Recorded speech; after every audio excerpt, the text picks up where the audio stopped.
What is up, you guys? Welcome back to my channel. Today's video is going to be another first impressions, and this time around I actually had a lot of items in the same category. So what I did is I went to Insta stories and I asked you guys which of the two items in the same category you would want me to use in today's video. So I'm going to be referencing that today in my first impressions. And just so you guys know, if you ever vote no on a personal question on here, I know who votes no. I see you guys. So if you say that Meekachu is not cute, if I say how cute is Meeka and you say no, or you pick the lesser of the two, before we get into the video, if you could do me a huge favor and hit that subscribe button, hit that notification bell while you're down there as well, since my upload schedule isn't very permanent. I kind of upload whenever I have a good video.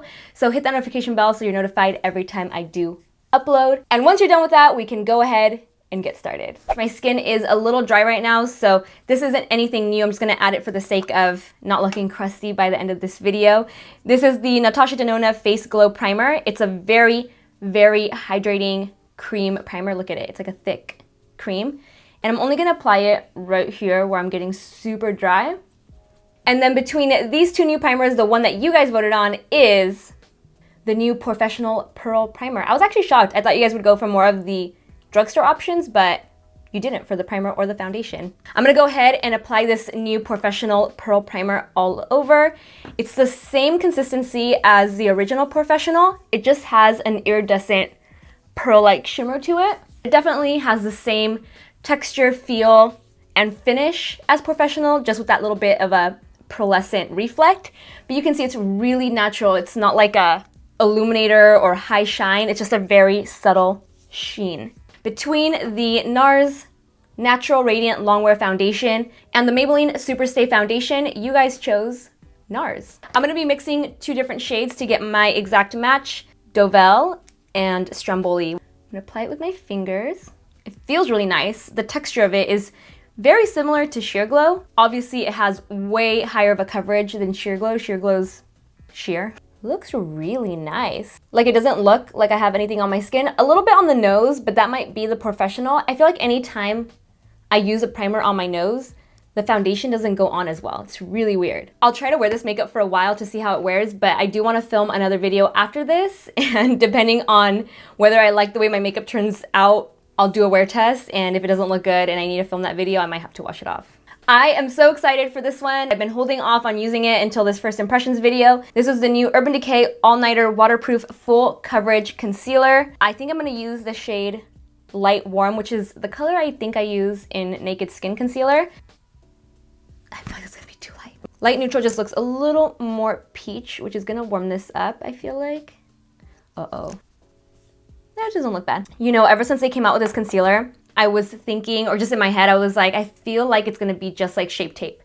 Because I feel like what happens in the beauty industry is if one product works, all the other brands come out with something very similar. Have you guys noticed that? The texture, the way it's going on the skin, the way it's blending out. Definitely giving me Shape Tape vibes, but I'm not mad at it because I love Shape Tapes, so this is probably just gonna be a new favorite concealer of mine based off what I'm seeing right now. And I'm not using a lot because since it is on the more matte side, I don't want to get, and full coverage, I don't want to get too carried away with it, but I definitely want to highlight the center of the face.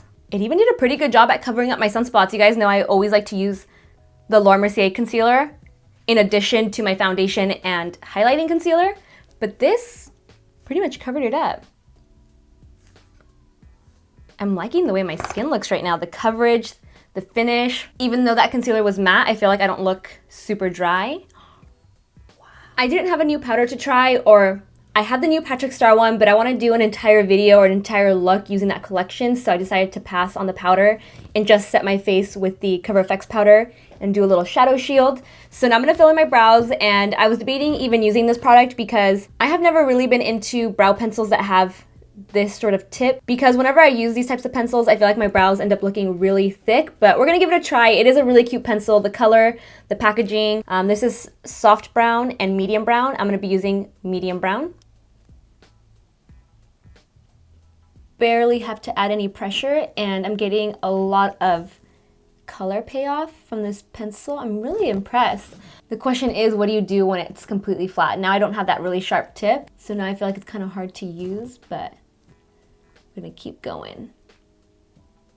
Initially, yes, I liked it with the fine point, not so much anymore. If you have more sparse brows, this is probably gonna be a better option for you. If you already have really thick brows, I would go for more of a micro pencil over this one. Now I'm gonna prime my eyes with the Magnetic Matte Eye Pencil by Nudestix and Terra, since I am gonna be using another shocker plot twist.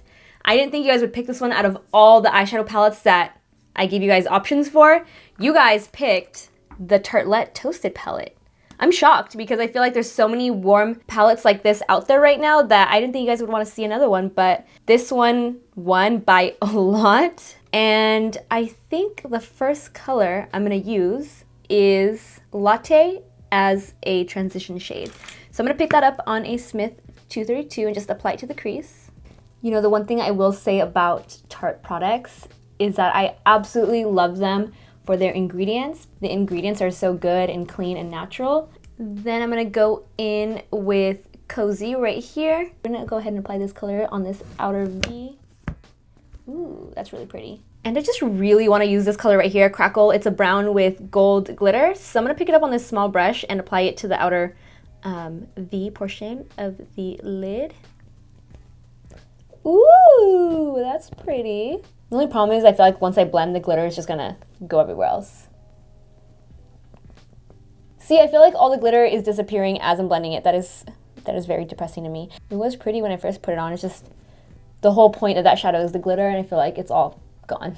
And then with my fingertip, I'm gonna press this color onto the lid. What is this called? Flame. I'm liking this look. It looks like something I've done before, but it is a first impression, so don't judge me, okay? I'm not trying to do something different and crazy here. I'm just trying to try out some new products, but I like this look. I like this eyeshadow look a lot. These eyeshadows, actually, now that I'm using my finger, they feel a lot creamier than past Tartelette palettes. They feel creamier, more moist. They feel moist to the touch, whereas the other ones used to feel a little dry and kind of chalky. These feel a little more luxurious, I think. I don't know if they've changed the formula, but they definitely feel different than the other shadows from past palettes.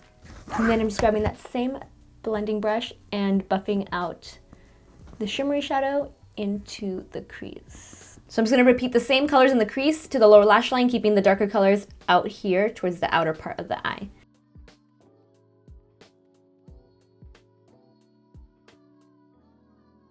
I feel like it might be the powder clinging to the Urban Decay concealer that's making me look that textured. So I'm gonna go against what I always say, and I'm actually gonna spray myself right now because I can't stand how textured this looks. So I'm gonna mist myself, and then we will continue on with this tutorial. I almost forgot the inner corner highlight, so I'm gonna use one more shadow from this palette. I'm gonna use this one down here called Candle for an inner corner highlight. For mascara, I kind of used this one a little bit the other day. This is the Maybelline Total Temptation Mascara, and what immediately caught my eye was the brush and the way the product is on the brush. It reminds me a lot of, I don't know which mascara, but it reminds me of a mascara I do already own, like a high-end mascara. Damn, this is good. It's going on like my Marc Jacobs Velvet Noir. Wow. Okay, so here's a before and after with mascara, without mascara. Wow.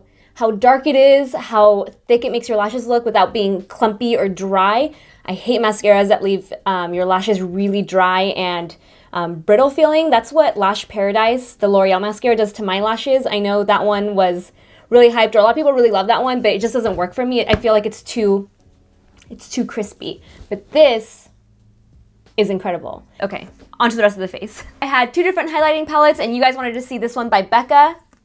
It's called the APRÉS Ski Glow Face Palette, and it's a bunch of different highlighters. This palette actually made me laugh because when I first unboxed it, my cousin, who's also really into makeup, she messaged me and she's like, I feel like BECCA always comes out with these palettes and there's like one or two random colors that you know you'll never use. And looking at this, I know I'll never use this one or probably this one, which is like, or maybe I would use that one, but I would use these right here. So I kind of agree with her, but I want to highlight first today for some reason. I just kind of feel like doing that. So I'm going to be using this color in the palette down here. It is, wow, this is so confusing. They put the sticker on backwards. So I think this color is, oh, it's Opal. I love Opal. And I'll probably use one of the pink ones as well as like a apples of the cheek kind of highlight, like as a base for my blush. I think I'm gonna take this one right here, which is the more pinky shade. And I'll use this one as an actual blush. I don't know if it really matches this look, but I'll use it. So I'm gonna apply this one to the apples of the cheeks, kind of like as a base for the other blush. And then with that same brush, I'm gonna use this guy over here for blush. So far, it looks like I don't have a use for this one or this one. Unless I use this on the eyes, this one is just too, oh, it's like that holographic kind of color, like that bluish purple sheen. Maybe I jumped ahead of myself. I could probably use all of these. I could find a use for them. If you know you'll use every single powder, worth it. If not, do yourself a favor and just buy yourself one amazing highlighter. But so far, none of the products have been total duds. I think everything has been good that I've used so far. Nothing's been like absolutely horrible. It's a good first impressions kind of day. To contour in bronze, I'm going to be using the new Tarte Park Ave Princess palette. This is actually really nice. When it first came in the mail, I was like, ooh, I would use this color. I could use one of these to like further cut the cheek and set if needed. I don't really like to set with pressed powders. I prefer loose powders. I can toss the shimmery bronzer over the matte bronzer, but to contour, I'm going to start with this one right here. The only thing about this palette though is that I don't think it's very suitable for darker skin tones, because when you look at it, I don't see how someone with a darker skin tone can use one of these two. Light to medium skin tones, yes. Dark skin tones, no. And then just so that I can test out one of these powders, I'm gonna go in with Enhance, which is the more yellow of the two powders. This one's more pink. I'm going to cut the cheek with a little kabuki brush. So I'm gonna pick up this powder, just apply it right here. So now I'm just blending that powder away and kind of blending it into everything else to make everything look really soft and nice and airbrushed. And then going back into the BECCA bronzer, I want to see if this gives me a really nice bronzy glow. So I'm just going to dust that over the bronzer. Yeah, that's really nice. I like this palette. I like it. But again, I'd rather have a separate blush, bronzer, and highlight that I know I'll use every single time versus a palette that I'll probably only use the same 2 or 3 powders from when there's 6. For the lip, I don't have any new formulas, just new colors in existing formulas. So I'm gonna try 2 different lip colors. One is the Tarteist lip paint in Park Ave, what can I speak right now? This is in Park Ave Princess. They did an entire collection, which includes that palette, this, and I believe a little eyeshadow pot as well, which I just didn't want to use in today's tutorial because I wanted to use the Tartelette Toasted palette, but this is a part of the collection. I'm going to try this for a more peachy nude option, and then I'm going to try this new color from the Maybelline Super Stay Matte Ink in the shade Amazonian. These are really hard to get off. They stay on like no other, so I'm going to do this one second. I'm going to try this one on first, just to show you guys the new lip colors. This first lip color is Park Ave Princess in the Tarteist lip paint.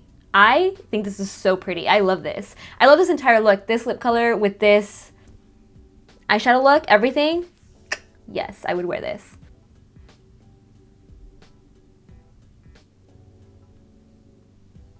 Boo. And here's the second look, Amazonian Super Stay Matte Ink by Maybelline. Love this color. I think it's so gorgeous. I think that these are the best liquid lipsticks from the drugstore. However, this color with this look is too much matchy-matchy. I feel like a pumpkin spice latte all up in your face. It's too much. So I love the color. I would just pair it with another look. But yeah, beautiful, beautiful lip product. All right, you guys, I'm gonna conclude this video with this lip on because to be honest, I can't get it off. But really quickly, I just wanna recap what I consider to be the best new products from today's video and what I would pass on. Park Ave Princess Contour Palette. Again, I'm a 1 bronzer, 1 highlighter, 1 blush kind of person. I don't like face palettes really unless I use everything in the palette. So for me, this is a pass, but if you like playing with different contouring powders and highlighting powders, then check it out. It's not meant for darker skin tones, that's for sure. The BECCA APRÉS Ski Glow Face Palette, same thing as the Park Ave Princess Palette. Unless you're gonna use every single powder in here, I don't think it's really worth it. The Tartelette Toasted Palette. Okay, so I originally doubted this palette just because, again, there are so many warm palettes out there. When I looked at it, I was like, meh, I've seen that before. But once it went on my eyes, I was impressed because I feel like the formula in here has to be different or it's just I don't know, it's just way creamier. It looks absolutely stunning, very pigmented. And the fact that Tarte uses the best natural ingredients. If you have sensitive eyes, if you have eye problems, if you only want to go more of the natural route, then this is a great palette for you. The Maybelline Total Temptation Mascara, this is a great drugstore mascara. You guys saw when it was just on one eye how dramatic it made my lashes, and right now I don't even feel like I need false lashes. They just look really dark and thick, and loved it, loved it. Such a good mascara. The Urban Decay All Nighter Concealer. I feel like it went on really good at first, but once I set with powder, I feel like it looks a little textured on the skin.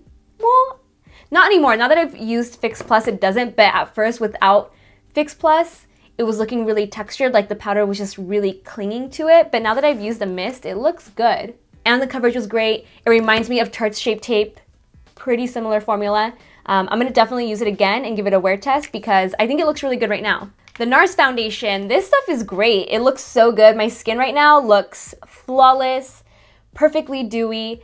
You can't really detect it on the skin when you look at my skin up close. It looks so nice and clean. I can't really think of anything else. The highlight, the blush, the bronzer, nothing I think was hard to work with. I think everything was pretty user-friendly, and this look kind of speaks for itself. So yeah, that concludes today's first impressions video. Let me know in the comment section what you'll be checking out, if there's anything new that's been catching your eye that you want me to use in another tutorial, like the Patrick Star collection, which I mentioned I'll use in another video.